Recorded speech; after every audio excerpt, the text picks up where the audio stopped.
Hi,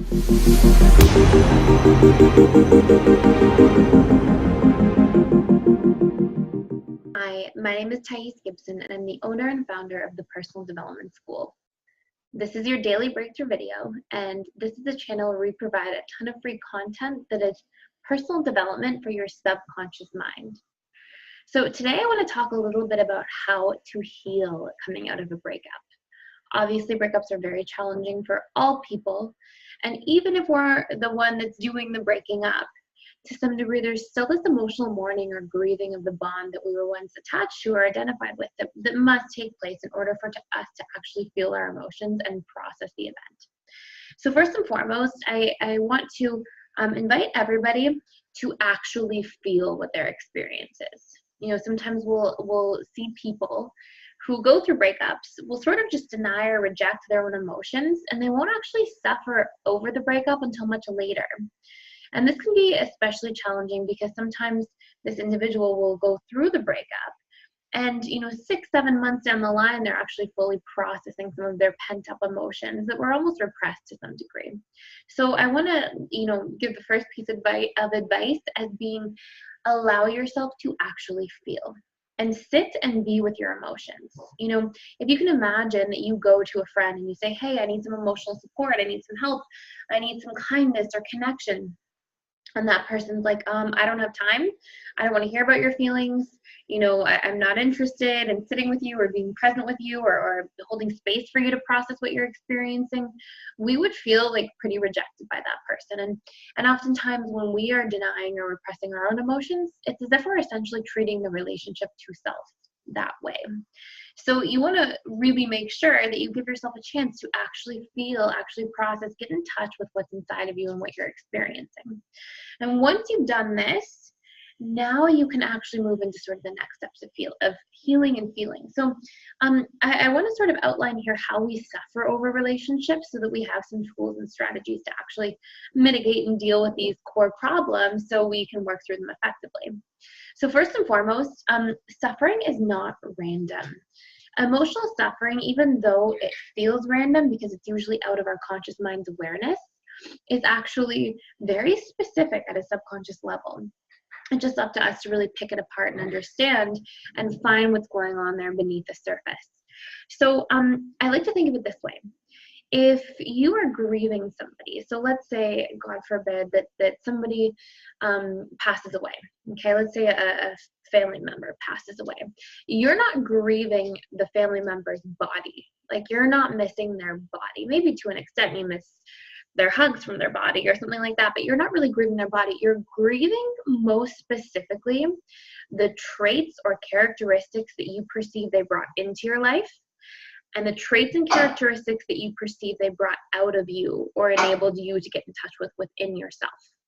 And these are the things that we're grieving. And when we get more specific about this and we apply this to the context of grieving a relationship, it gives us some wonderful tools to work with in terms of healing this perceived void of that bond that we were once identified with or attached to that's such a source of our emotional pain. So let's be really specific ourselves and get a deeper understanding of this. So let's say, for example, that you're in a relationship with somebody and the two of you break up, and let's say that person brought into your life a lot of emotional supportiveness and brought out in you your sense of playfulness. So maybe they brought characteristics or qualities that allowed you to poke fun or be playful or be more joyous that way. And let's say they also brought into you this deep sense of support. They really connected to you and did their best to support you and your emotional needs. This is going to be more specifically what you're grieving than just this random seeming loss of the person. So there will be more to it than just these traits, but ideally you want to make a list of all the traits that you're actually grieving in that person.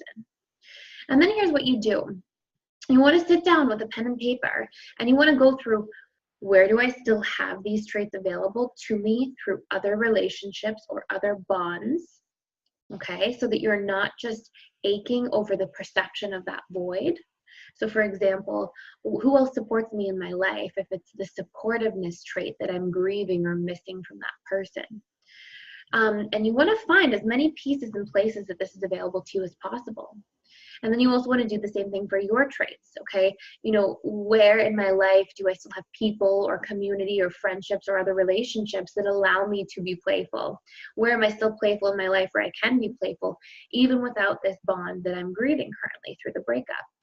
And you want to do this with every trait you can think of. And what this does is it actually heals that initial sense of this perceived void. Okay, and so it actually will allow you to sort of equilibrate this perceived gap between what you think you're missing and what's actually still available to you, but just appearing in other forms. And you also want to go through and look at what all their positive traits are that you were infatuated with. So not necessarily the ones that they brought in or brought out in you, but the ones that you maybe admired them for, or that you felt, you know, you put them on a pedestal for. And you want to go through and you want to look for what were the downsides of them having those traits. And you're just equilibrating some of that infatuation or stored emotional positive around that person that is still causing that longing or grieving. So for example, let's say they were really fun. And maybe you say, okay, this person was so much fun. You know, what are the downsides of how much fun they were? If that's something I put on a pedestal and that's something I really loved about the person. Well, maybe, you know, because they were so focused on being fun, they couldn't meet that deeper sense of emotional need that I have for that depth of connection and deeper conversation, because they were more focused on that sort of surface, playful, fun aspect of their personality. So you want to go through and you want to look at some of the downsides of everything that you put on a pedestal as well. And that will also be nicely equilibrating some of that. Some of those sort of specifics that are causing that pain. And lastly, one other really important thing that we can do is actually two more things. Number one, part of why we suffer so much over a breakup is because we give it meaning. So we make it like, and this meaning is actually based on our core subconsciously stored programs.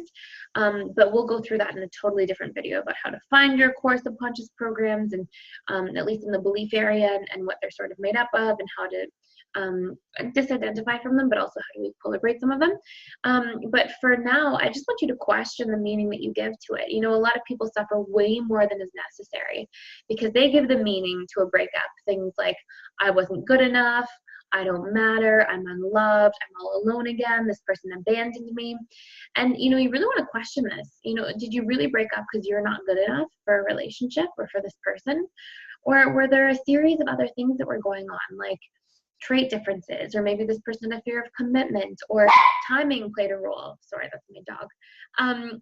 So you really want to go into it and find, you know, question some of these meaning pieces that you're giving to the breakup, so that you're not turning that sort of natural pain into suffering by creating this very dense, meaning-oriented story around the pain.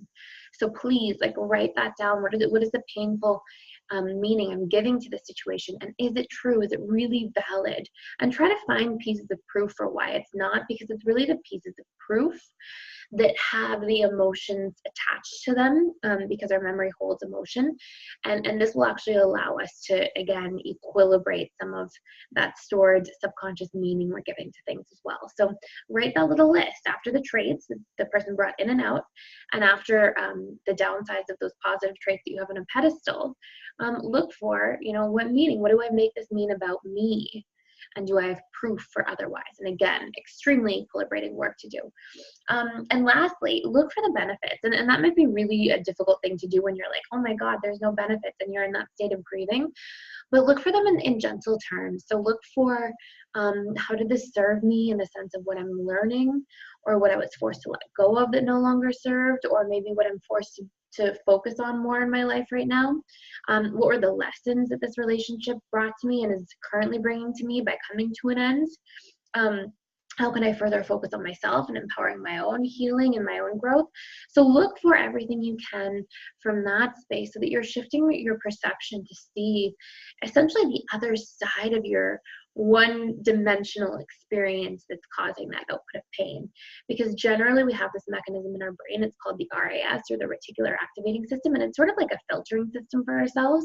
And oftentimes when we're in pain, or we're going through some kind of emotional turmoil, like in the context of a breakup, we will sort of like, it's like the RAS can sort of like act as blinders that come up and will tell you things like, look, oh, it's only terrible, there's only pain here, and it will sort of feed this one-sided perception.